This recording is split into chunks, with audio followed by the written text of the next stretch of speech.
প্রধান উপদেষ্টা অধ্যাপক ডক্টর মোহাম্মদ ইউনূস বলেছেন, চট্টগ্রাম বন্দর হলো বাংলাদেশের অর্থনীতির হৃৎপিণ্ড। এটি দুর্বল হলে চলবে না। কারণ চট্টগ্রাম বন্দর শুধু বাংলাদেশ নয়, নেপাল, ভুটান, দক্ষিণ এশিয়ারও হৃৎপিণ্ড। তাই আগামীর অর্থনীতির জন্য বিশ্বের সেরা অপারেটরের কাছে এ বন্দর দিয়ে দিতে হবে।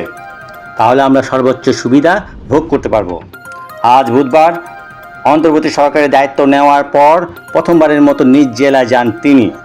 সকাল 9:15টায় চট্টগ্রাম বন্দরের নিউ মুরিং কন্টেইনার টার্মিনালে এক মতবিনিময় সভায় যোগ দিয়ে এসব কথা বলেন তিনি। প্রধান উপদেষ্টা বলেন, আমরা যদি একমত হই বাংলাদেশের অর্থনীতির হৃৎপিণ্ড হলো চট্টগ্রাম বন্দর, তাহলে এটা যে সাইজের বন্দর আছে সেটা চলবে না, এটাকে বিশ্ব সাইজের করতে হবে। তাহলে এটা দেশ জুড়ে সচল হবে।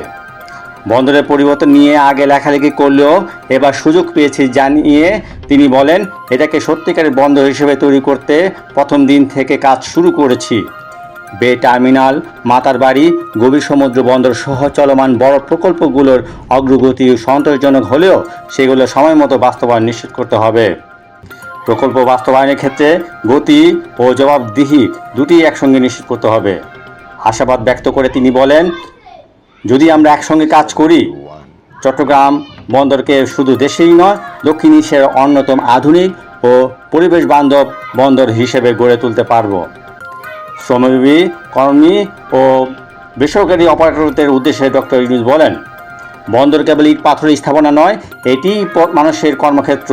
তাই প্রতিটি কর্মীকে প্রশিক্ষিত, নিরাপদ ও সম্মানজনক কর্মপরিবেশ নিশ্চিত করতে হবে। মতবিনিময় সভায় চট্টগ্রাম বন্দর কর্তৃপক্ষের চেয়ারম্যান, নৌ পরিবহন মন্ত্রণালয়ের সচিব, চেম্বার প্রতিনিধি, কাস্টমস কমিশনার, বেসরকারি টার্মিনাল অপারেটর ও সংশ্লিষ্ট অন্যান্য দপ্তরের কর্মকর্তারা উপস্থিত ছিলেন।